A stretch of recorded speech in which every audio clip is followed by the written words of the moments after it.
Now, do you remember when I told you that, or if you remember that, or if I told you that Vishnujana and I wrote a whole bunch of melodies? Now, because Tamal wanted us to start a group that was singing, a singing group in Los Angeles in 1969, right? He wanted us to start the group, and I was pretty much in charge of it. And Vishnujana was there, Jai Tirtha was there, an amazing lady who was a fantastic singer was there, like that, and we were singing songs.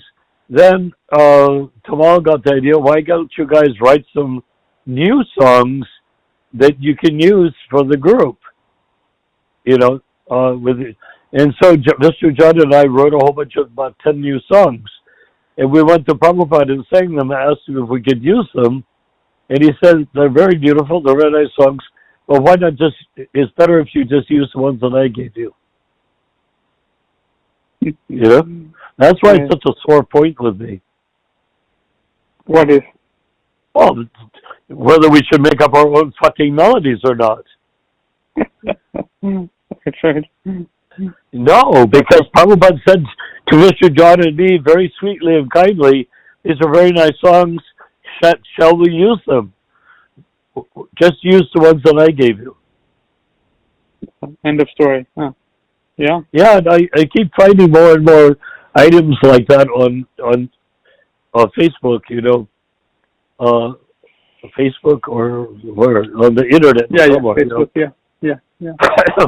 Yeah, and people are coming up with quote after quote after quote of Prabhupada saying, just use what's wrong with the melodies I gave you. A devotee named Aniruddha sort of haphazardly quoted a lot of quotes from Prabhupada, but he also quoted that one about Vishnujana and me going and chanting. Doesn't mention me, just mentions Vishnujana was a great Sankirtan leader and songwriter and all their malarkey, and then we did it, and then Prabhupada said, "Well, what's wrong with the melodies I gave you?" Right? So I'm not making that up. I'm not creating a new concept of spiritual life unrelated to Prabhupada. I'm going by what Prabhupada said.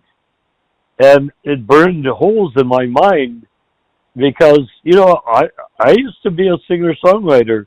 I used to create songs. I was a folk singer, and I used to also make folk songs with my own melodies and words, sort of folk songs.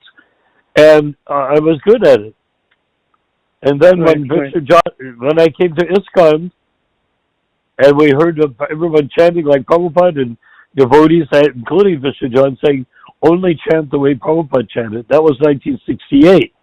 In 1969, Vishnujana went out as Sankirtan trying to sing all sorts of melodies